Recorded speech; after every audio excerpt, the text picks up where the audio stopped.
একটি মাঠ ছিল। সে মাঠের পাশে একটি বন ছিল। সে বনের পাশেই একটি পাহাড় ছিল। সে পাহাড়ের পাশে একটি গর্ত ছিল। সে গর্তের মধ্যে দুইটি ছাগলছানা বাস করত। ছাগলছানাটি প্রত্যেক দিনই তার খাবারের উদ্দেশ্যে বেরিয়ে যেত এবং তার বাচ্চাটি সেখানে শুয়ে ঘুমিয়ে থাকত। একদিন এই হয়ে চলতে চলতে বাচ্চাটি তার মাকে বলল, মা, আমি কবে খেতে যাব তোমার সাথে? তারপর তার মা বলল, অনেক দেরি আছে, তোমার এখন ঠিক মতন হাঁটতেই পারো না, আর বাইরে গেলে অনেক বিপদ আছে। ভাল্লুক আছে, বাঘ আছে, সিংহ আছে, তারা তোমাদের মেরে খেয়ে ফেলবে, তাই তোমার বাইরে যাওয়া এখন নিরাপদ নয়। এই বলে তার মা সেখান থেকে বেরিয়ে খাওয়ার উদ্দেশ্যে রওনা দিয়ে দিল। বাচ্চাটি তার ভিতরে থাকতে আর ভালো লাগছিল না। তারপর সে বাইরে এসে উঁকি মেরে দেখতে থাকলো। তারপর বাচ্চাটি দেখলো বাইরে আলো, অনেক আলো, তাই তার ভিতরে থাকতে মন চাচ্ছিল না। তাই সে সেখান থেকে বেরিয়ে বাইরে আসলো। বাইরে কিছু দূর এগিয়ে গিয়ে সেখানে দেখতে পেল যে একটি ষাঁড় সেখানে ঘাস খাচ্ছে। তারপর দূর থেকে ষাঁড়কে দেখে ভাবলো যে এটাও একটা ছাগল হবে, শিং রয়েছে দেখে। তারপর সে এগিয়ে গিয়ে ষাঁড়কে বলল, হ্যাঁ গা, তুমি কি খাও? ষাঁড় বলল যে আমি ঘাস খাই। তুমি এত বড় হলে কী করে? বাচ্চাটি বলল যে আমি ঘাস খাই, তাই আমি এত বড় হয়েছি। বাচ্চাটি বলল যে আমার মা তো অনেক ঘাস খায়, আমার মা তো এত বড় হয়নি তোমার মতন। তার উত্তরে ষাঁড় বলল যে আমি তোমার মার চেয়ে ঢের অনেক বেশি ঘাস খাই, তাই আমি তোমার মার থেকে অনেক বড় হয়েছি। তারপর বললো যে আমিও ঘাস খাবো। তারপর বললো যে আমাকে তুমি নিয়ে চলো, ঘাস খাবো আমি।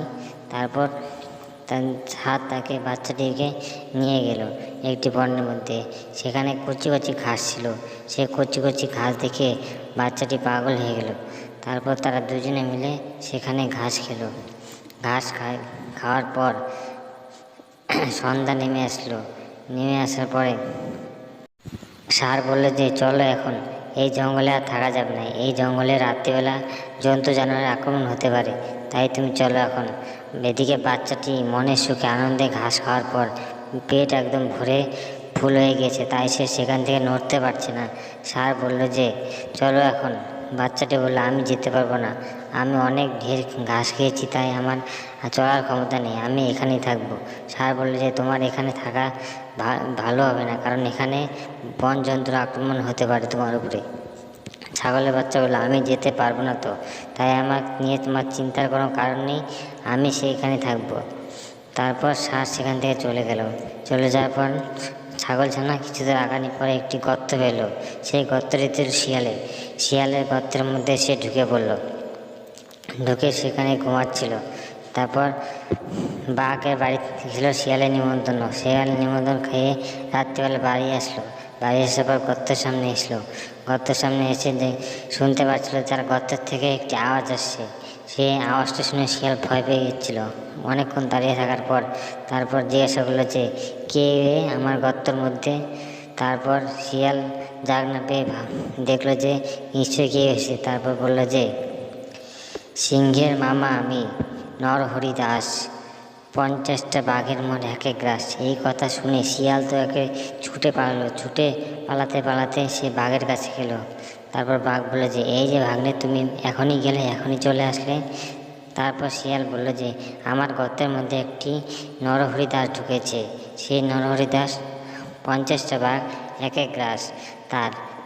বাঘ বলল যে চলো দেখি কে এক গ্রাস করতে পারে। তারপর বাঘ শিয়ালের সাথে গেল। শিয়াল বলল যে আমি যাব না, যদি নরহরিটা আমাকে খেয়ে ফেলে তুমি তো ছুটে পালাবে, আমি তো তোমার সঙ্গে এত ছুটতে পারবো না, তাই আমি তোমার সাথে যাব না। বাঘ বলল যে চলো, আমি নিয়ে এসেছি, তাহলে আমাকে তোমার লেজের সাথে বাঁধতে হবে। বাঘ বলল কেন? তুমি তো ছুটে পালাবে, আমি তো সেখানে বেশি ছুটতে পারবো না, তাই আমাকে ধরে খাবে। তারপর বাঘ শিয়ালের লেজের মধ্যে বেঁধে নিয়ে শিয়ালের গর্তের সামনে আসলো। শিয়াল আসার পর বাঘ বলল যে কে গর্তের মধ্যে আছে? তারপর ছাগলছানাটি বলল তোকে বললাম আমি 10টি বাঘ নিয়ে আসতে, তুই নিয়ে আসলি একটি বাঘ লেজে বেঁধে। সেই কথা শুনে বাঘ তো ভয়ে দৌড়। শিয়াল তো একদম আলের মধ্যে বাড়ি খেতে, কাটার মধ্যে আঁচড় খেতে খেতে শিয়ালের অবস্থা শেষ। তারপর বাঘকে বলল যে, দাঁড়াও মামা দাঁড়াও, আল আল। সেই কথা শুনে নরহরিদাস আসছে ভাবে আরও ছুটতে লাগলো। ছুটতে ছুটতে সারা রাত ছোটাছুটি করার পর পরের দিন সকালে শিয়ালের একদম শরীর একদম খারাপ হয়ে গেল কাটার আঁচড় লেগে। তারপর পরের দিন সকাল হলো, ছাগলটি শিয়ালের গর্ত থেকে বেরিয়ে তাদের গর্তের উদ্দেশ্যে রওনা দিয়ে দিল। বন্ধুরা, গল্পটি থেকে তোমরা কী শিখলে?